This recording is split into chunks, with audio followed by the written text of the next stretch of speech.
નમસ્કાર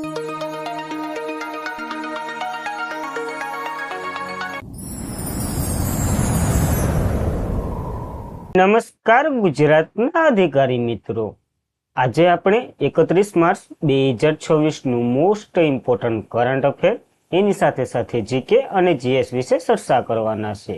તો ખાસ કરીને ચેનલ ઉપર નવા હોય તો ચેનલને સબસ્ક્રાઇબ કરી લેવી, વિડીયો પસંદ આવે તો લાઈક કરવો અને તમારા મિત્રો સુધી અવશ્યથી આ ક્લાસ શેર કરી દેવો, જેથી તે પણ આ માહિતીનો લાભ અવશ્યથી લઈ શકે। તો ચાલીએ આજના ઇમ્પોર્ટન્ટ ક્લાસની આપણે શુભ શરૂઆત કરી દઈએ। તો સાર્વત્રિક સ્વીકૃતિ દિવસ 2026 ક્યારે મનાવવામાં આવે છે? તો 28 માર્ચના રોજ આ એક મહત્વનો જે આ બધી ટાઈપના હોય ને સાંસ્કૃતિક જે એના માટે મનાવવામાં આવે છે। તો બહુભાષીય અને સમાવેશ ઇન્ટરનેટને પ્રોત્સાહન આપવા માટે 2023 થી દર વર્ષે આપણે 28 માર્ચે સાર્વત્રિક સ્વીકૃતિ દિવસ મનાવીએ છીએ। ખાતરી કરે છે બધા માન્ય ડોમેન નામો, ઈમેલ સરનામા, વિવિધ કેપ્સો, ભાષાઓ અને અક્ષરોની લંબાઈ એકત્રિત રીતે કાર્ય કરે છે। આની થીમ પર છે સાર્વત્રિક ભાગીદારી, ભાષા, કૃત્રિમ બુદ્ધિ અને સમાવેશ ઇન્ટરનેટનું માળખું તૈયાર કરવું। તો ખાસ થીમ પર ઇમ્પોર્ટન્ટ છે। જ્યારે ઇલેક્ટ્રોનિક અને માહિતી ટેકનોલોજી મંત્રાલય છે ને જે ભારત સરકારનું, એના હેઠળ national international exchange of India 28 March 2026 રોજ નવી દિલ્હીમાં ઇન્ડિયા હેબિટેજ સેન્ટર ખાતે હાઇબ્રિડ ઇવેન્ટનું આયોજન થયું છે આ બધી ભાષાઓની સંકેતો માટે। તો આની એક પરિષદ પણ નવી દિલ્હીમાં ભરાઈ રહી છે, તો આપણને યાદ રાખવું। એની થીમ અનકન્ડિશન કનેક્ટ કરવું અને વિકસિત ભારત માટે બહુભાષીય ઇન્ટરનેટનું નિર્માણ કરવાનું છે। તો એ થીમ પણ યાદ રાખવી, બંનેની અલગ અલગ છે તો યાદ રાખવી। આધારિત આ ઇવેન્ટનો હેતુ ભારતમાં જે સાર્વત્રિક સ્વીકૃતિ આપવાને વેગ આપવો અને એક સમાવેશ ડિજિટલ ઇકોસિસ્ટમ બનાવવાનો આનો હેતુ છે। તો આ એક દિવસ અને એની સમિટ અથવા તો જે આ બેઠક થઈ નવી દિલ્હીમાં થઈ આ મંત્રાલય અંતર્ગત, તો આ બે બેઝિક માહિતી આપણને યાદ રાખવી। ત્યારબાદ 52માં G7 સમિટ 2026 નું યજમાન કયો દેશ કરવાનો છે?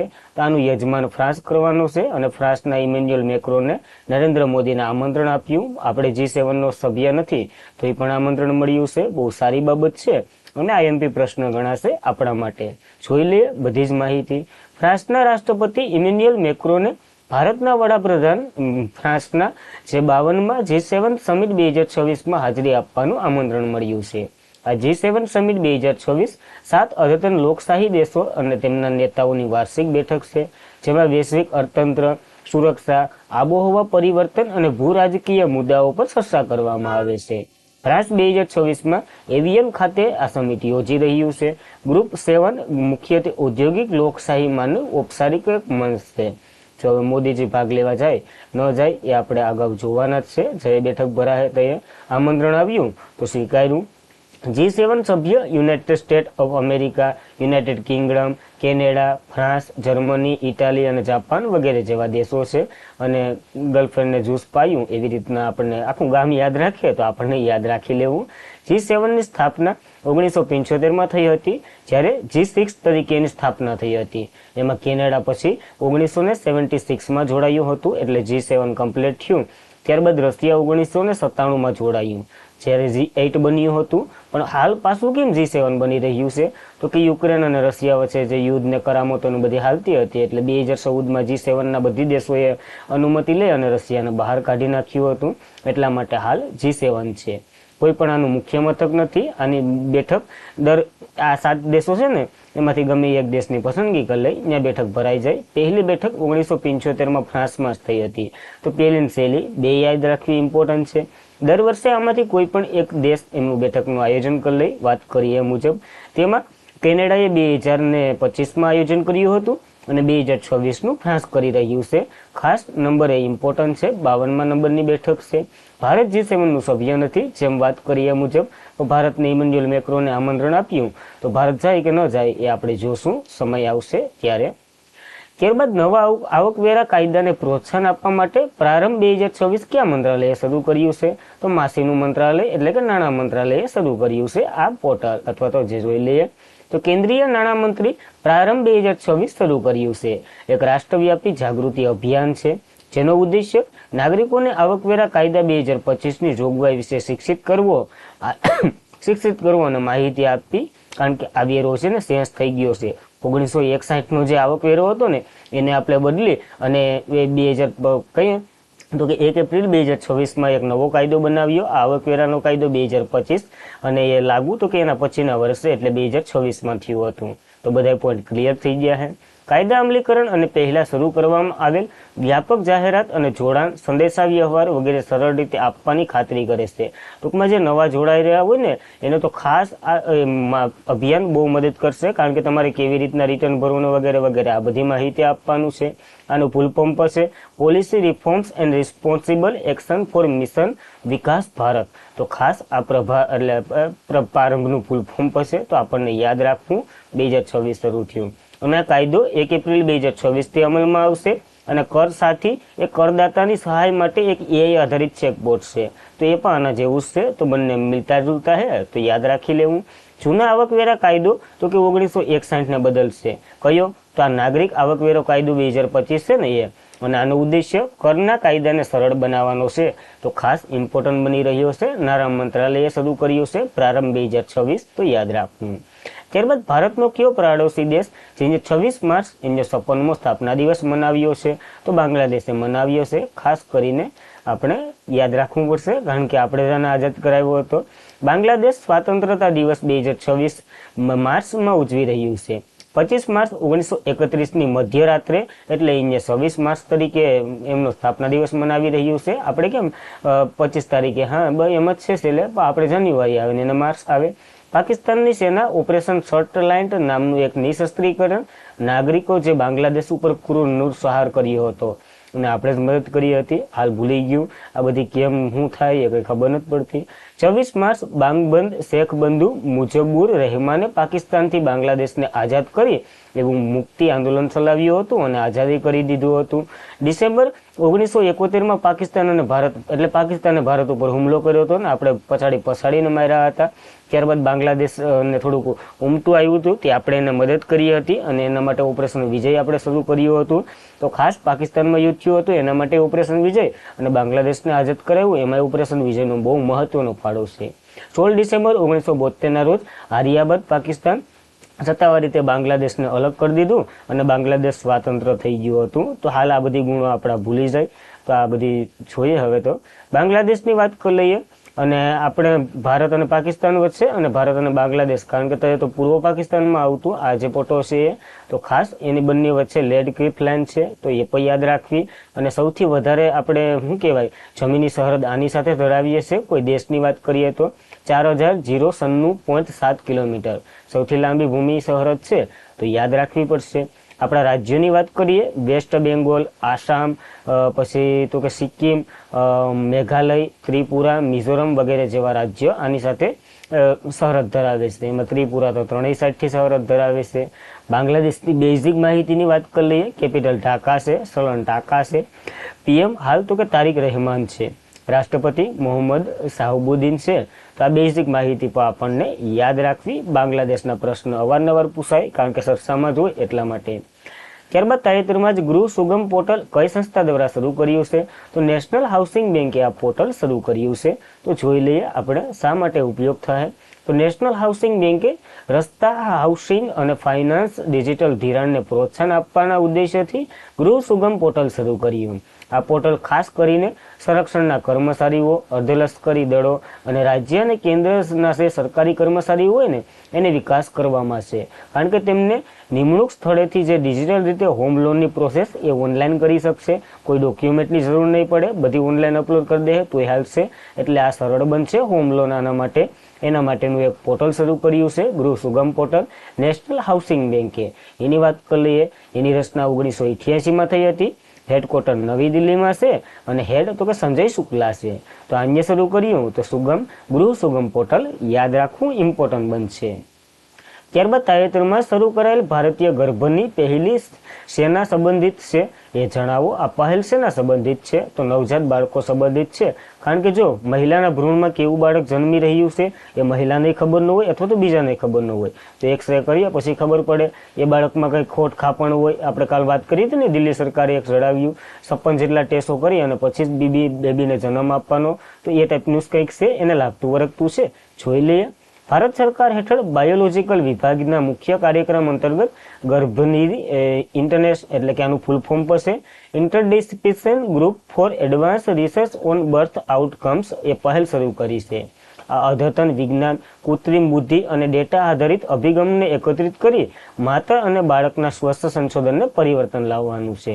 જો અકાળે કોઈ બાળકનો જન્મ થવાનો હોય અથવા તો જન્મ પછી પરિણામ આગાહી તે અટકાવી એટલે કે ઓલું શું થાય પણ જન્મે એ પછી કંઈ ખોટખા પણ રહી શકતી હોય એ ટાઈપનું બધી છે, તો એ બાળકને ત્યાં ભૂણમાં ને ભૂણમાં એટલે કે અબોર્શન કરાવી અને એને સમાપ્ત કરી દેવાય. કારણ કે જો અકાળે બાળક જન્મે ને અથવા તો જો 9 માસમાં બાળક જન્મતું હોય, એ તો આઈ થિંક બધાને ખબર જ હશે, તો એ કહી દઉં 9 માસમાં જન્મે, હવે એ 7 થી 8 માસમાં જન્મી લે તો કારણ કે એનું વિકાસ એટલો ન થયો હોય ભૂણમાં, બધો વિકાસ ભૂણમાં જ થાય છે માતાના, તો એ અર્ધ વિકાસ થયો હોય અને પછી કાચની પેટીમાં ખરસાળું બાળક થાય તો એમાં જોઈએ એવા તો કંઈ ગુણ આવે નહીં, કાચની પેટીમાં રાખ્યા હોય તો એ ટાઈપનું બધી છે, એ બધી ખર્ચા ન થાય એના માટેની આ એક છે ગર્ભની પહેલી તો યાદ રાખવી. ભારત વૈશ્વિક સ્તરે અકાળ જન્મેલા સૌથી વધુ બોજનો સામનો કરી રહ્યું છે, જેમાં નવજાત બાળકનો મૃત્યુદર, લાંબા ગાળાના સ્વસ્થથી ઘૂસાડેલા નોંધપાત્ર ફાળો, આ હેઠળ ભારત સૌથી વધારે આવા કેસો ભારતમાં જોવા મળે છે. એટલા માટે આ નિર્ણય લીધો છે. એટલે ગર્ભાવસ્થા જે સમૂહ અભ્યાસને લગભગ 12,000 સગર્ભા સ્ત્રીઓ ટેક કરે છે. આનો ઉદ્દેશ્યથી અદ્યતન સંશોધન દ્વારા અકાળે જન્મેલા બાળકો, ખાસ કરી તો અત્યારે એવું જ કહેવામાં આવ્યું અકાળે જે જન્મેલા એટલે 9 માસથી પહેલા જે બાળકો જન્મવાના હોય એની ખાતરી આવી જાય ને તો એ બાળકને ત્યાં ને ત્યાં ઓલું કરી દેવાનું છે, તો એ ટાઈપનું કંઈક છે. ત્યારબાદ સરકારે કઈ સંસ્થા માટે ક્રેડિટ ગેરંટી યોજના શરૂ કરી છે એ પછી સુધારેલું સ્વરૂપ છે, તું છે તો આપણને યાદ રાખવું માઇક્રો ફાઇનાન્સિંગ માટે શરૂ કર્યું છે, ખાસ કરીને આ યોજના જોઈ લઈએ. લાયક સભ્ય ધિરાણ સંસ્થાએ નોન બેન્કિંગ ફાઇનાન્સ કંપનીઓ માટે આ બે ભેરા થઈ અને હાલ અથવા તો નાના દેવાદારોને ધિરાણ આપવા માટે ગેરંટી કવરેજ પૂરું પાડ્યું છે. આ યોજના લાભ મુખ્યત્વે ગ્રામીણ અને અર્ધ શહેરી વિસ્તારોના નાના ઉદ્યોગ અને મહિલાઓ સ્વજૂથો લેશે, એટલે કે ક્રેડિટ ગેરંટી યોજનાનું નામ. આ તો કે માઇક્રો ફાઇનાન્સ સંસ્થાઓ છે એના દ્વારા આપવામાં આવશે. હવે એ શું છે તો કે એક એવી નાણાકીય સંસ્થા છે જે પરંપરાગત રીતે બેંક સેવાનો ઉપયોગ ન કરતી હોય પણ લોકોને માઇક્રો લોન પૂરી પાડતી હોય, ટૂંકમાં નાની નાની લોનો આપતી હોય અને આ બધી ગ્રામીણ વ્યક્તિઓ અને જે મહિલાઓને એ બધી તો નાની લોનમાં હસવાઈ જાય, તો એ ટાઈપનું છે. પરંપરાગત બેન્કિંગ સેવાઓનો અભાવ ધરાવતા વ્યક્તિઓને અને નાના વ્યવસાયકોને લોન, બચત, વીમા સહિત જે બધી ધરાવે ને એ બધી આ માઇક્રો ફાઇનાન્સિંગ બેંકો પૂરી પાડશે. અને માઇક્રો ફાઇનાન્સિંગ બેંકો ડાયરેક્ટ આરબીઆઈ અંતર્ગત કાર્ય કરે છે. તો આપણા હાલ કેટલી માઇક્રો ફાઇનાન્સિંગ બેંકો કાર્યરત છે એ તમારે કોમેન્ટ કરવાની છે, ઇમ્પોર્ટન્ટ છે. ત્યારબાદ કયા રાજ્યમાં તાજેતરમાં જ બિસોલીમાં મૂળ ગાવ કેલબાન પેટ ઉત્સવ શરૂ થયો છે? તો ગોવામાં શરૂ થયો છે. આ ટાઈપની કંઈક વિધિ છે તો જોઈ લે થોડીક વિધિ પણ. તો ગોવામાં બિસોલીનામાં મૂળ ગાંવ ખાતે દેવી કેલબાઈનો પરંપરાગત પેટ ઉત્સવ જે ઉજવવામાં આવી રહ્યો છે. તેમની શરૂઆત 23 માર્ચની મધ્યરાત્રિએ ધાર્મિક વિધિ સાથે શરૂ થયો છે. આ તહેવાર જે પ્રદેશની ઊંઝા મૂળની જે સંસ્કૃતિના આધારે ધાર્મિક માન્યતાને પ્રતિબિંબ કરે છે. થોડીક માહિતી લઈએ ઉત્સવ કેવી રીતના યોજાય. તો ધોંડા અથવા તો સોંગુલા સમુદાયના સભ્ય સહિત સેંકડો ભક્તો આ શોભાયાત્રા કાઢે છે. એમાં એક મોદ હોય, મોદ તો કે પોતાની પીઠ ઉપર એક પાલખી રાખે જે માતાને સમર્પિત હોય છે. ભક્તો નારિયેળ મૂકે અને અબોલા ફૂલ ચડાવે, કોલ અને વિધિ વગેરે કરી અને આ ઉત્સવની શરૂઆત થાય છે. તો આવી કંઈક વિધિ સાથે આ ગોવામાં ઉજવવામાં આવે છે. તો ખાસ કરીને ઘોંડા અને સોંગુલે બંને સમુદાય ઉજવે છે તો ગોવામાં યોજાય, યાદ રાખવું આપણને. ત્યારબાદ 900મો ગોલ પૂર્ણ કરી અને લિયોનેલ મેસી કેટલામો પુરુષ ખેલાડી બની ગયો છે વિશ્વ સ્તરીય? તો બીજો બની ગયો, કારણ કે પેલો તો ક્રિસ્ટાનો રોનાલ્ડો છે. જોઈ લઈએ. આર્જેન્ટિનાના લિયોનેલ મેસીએ ક્રિસ્ટાનો રોનાલ્ડો સાથે જોડાયેલ કારકિર્દીમાં 900 ગોલ કરી અને બીજો પુરુષ ફૂટબોલર બની ગયો છે. પેલો તો વાત કરી એ જ છે. 38 વર્ષ, બેઇજિંગ 2008માં ઓલિમ્પિક ચેમ્પિયનશિપ છે, 2022માં ફિફા વર્લ્ડ કપ વિજેતા છે અને ઘણી એવી ઇવેન્ટો પોતાના નામે છે. તો ખાસ આ રેકોર્ડ એને તોડ્યો છે અથવા તો મેળવ્યો છે તો આપણને યાદ રાખવું. ઇમ્પોર્ટન્ટ આપણા માટે આ બનશે ફિફા વર્લ્ડ કપ 2026 જે યુએસ, કેનેડા અને મેક્સિકોમાં યોજાવાના છે. મેપલ ધ મૂન એ હિરણ છે, કેનેડાએ માસ્કોટ લોન્ચ કર્યો હતો. જયાટુ ધ જુગવાર મેક્સિકોનો જે તો કે મેક્સિકોએ આ માસ્કોટ લોન્ચ કર્યો હતો. બ્લાડ ઈગલ પકડો જે યુનાઇટેડ સ્ટેટનું છે અને ઇન્ડિયાનો માસ્કોટ. તો 3 ગેમો ત્યાં રમાવાની છે. 3 માસ્કોટ આપણને વારંવાર પૂછાય તો યાદ રાખવા. ત્યારબાદ તાજેતરમાં જ ફોર્મેટ 2026ની 9મી આવૃત્તિ ક્યાં યોજાઈ રહી છે? તો નવી દિલ્હીમાં આ સમાપ્ત થઈ ગઈ. તો આપણને જોઈ લઈએ. શુક્રવારે રાષ્ટ્રીય રાજધાની ફાર્મેટ 2026ની 9મી આવૃત્તિ સમાપ્ત થઈ ગઈ, જેમાં નીતિ નિર્માતા, ઉદ્યોગ નેતાઓ અને નિયમનકારીઓએ ભારતના ફાર્માસ્યુટિકલ ક્ષેત્રે ભવિષ્યના આકાર આપવા માટે એક રોડમેપ એટલે કે ભેગા થયા હતા. આની થીમ હતી આરોગ્ય સંભાળ સમાનતા, વિકાસ ભારત અને દરેક નાગરિકો સુધી પહોંચાડવું એ આપણું કામ છે. તો એ કામ કરવા માટે આપણે શું કરવું એ ઇમ્પોર્ટન્ટ છે. આનો ઉદ્દેશ્ય શું હતો? તો સસ્તી દવાના કેન્દ્ર બને, વૈશ્વિક ફાર્માસ્યુટિકલ લીડર બને અને દરેક નાગરિકોને આરોગ્ય સેવા પૂરી પડે એ માટેની આ બેઠક હતી. તો ફોર્મેટ 2026 આ ફાર્મેટ 2026 નવી દિલ્હીમાં ભરાણી. પ્રશ્ન ત્યાંથી જ આવશે, તો યાદ રાખવું. અને આજના માટે એટલું જ હતું. ખાસ કરીને મિત્રો, વિડીયો પસંદ આવતો હોય લાઈક કરો, તમારા મિત્રોને શેર કરો. ચેનલ ઉપર નવા હોય તો અવશ્યથી સબસ્ક્રાઇબ કરી લો. તો કાલનું રિવિઝન કરી લઈએ, પછી આપણે છૂટા પડીએ. તાજેતરમાં જ અર્થ અવર દિવસ 2026 ક્યારે મનાવ્યો? તો 28 માર્ચની મધરાત્રિએ મનાવ્યો હતો. કયા દેશના પ્રથમ ગણિતશાસ્ત્રી ગલ્બ ફાન્ટિંગ્સને 2026માં એબલ પુરસ્કારથી સન્માનિત કરવામાં આવ્યા? તો પ્રથમ જર્મનિયન બન્યા છે, યાદ રાખવું. વિશ્વમાં રામાનાથ ગોયંકા એવોર્ડ 2026 કેટલા પત્રકારોને મળ્યો છે? 24ની પસંદગી થઈ છે, યાદ રાખવું. બાલેન્દ્ર શાહ કયા દેશના સૌથી યુવા પ્રધાનમંત્રી બન્યા છે? નેપાળના બન્યા. રામચંદ્ર પોંડેલે શપથ લેવડાવ્યા. તાજેતરમાં જ કઈ રાજ્ય અથવા તો યુનિયન ટેરેટરી અમોલ યોજના શરૂ કરી છે? નવી દિલ્હીના બજેટમાં છે, યાદ રાખવી. ભારતનો પ્રથમ ડિજિટલ મગજ ભંડાર ક્લાઇમ બ્રેન એ કયા શહેરમાં શરૂ થયો છે? બેંગ્લોરમાં. મગજનો અભ્યાસ કરવા માટે. આઈઈડી ખાદ્ય સુરક્ષા સૂચકાંક 2026માં કયો દેશ ટોચ ઉપર છે? આઇસલેન્ડ ટોચ ઉપર છે. ભારતનો સ્કોર ખરાબ છે. કયા રાજ્યો અથવા તો યુનિયન ટેરેટરી મહિલાઓ અને ટ્રાન્સજેન્ડર માટે ઈ ઓટો ડ્રાઈવર માટે દુર્ગા યોજના શરૂ કરી? દિલ્હીએ શરૂ કરી, યાદ રાખવી. સ્થાપકોને મદદ કરવા માટે સ્ટાર્ટઅપ સહાય પ્લેટફોર્મ કયા મંત્રાલયે શરૂ કર્યું છે? વાણિજ્ય અને ઉદ્યોગ મંત્રાલયે શરૂ કર્યું છે. માતૃવંદના ઉત્સવનું આયોજન કયા રાજ્યના બિંદુ સરોવર પાસે થયું હતું? તો પાટણમાં આવેલું છે બિંદુ સરોવર, યાદ રાખવું આપણને. તો બસ આજના માટે એટલું જ હતું. ખાસ કરીને મિત્રો, ક્લાસ તમને કેવો લાગે એક તમારો પ્રતિભાવ અવશ્યથી જણાવજો. કંઈ સુધારા હોય તો અવશ્યથી તમે કોમેન્ટ કરી શકો છો. આપણે ગમશે તો લેશું. તો બસ લાઈક કરો, શેર કરો અને ચેનલ ઉપર નવા હોય તો અવશ્યથી સબસ્ક્રાઇબ કરો. પીડીએફ સ્ટડી મટીરિયલ વગેરે માટે તમે ટેલિગ્રામમાં અવશ્યથી જોઈન્ટ થઈ શકો. ડેલીની પીડીએફ ને નોટિફિકેશન ને બધી તમને અહીંયા મળી જાય છે. તો બસ આજના માટે એટલું જ રાખીએ. જય હિન્દ, જય ભારત, ધન્યવાદ.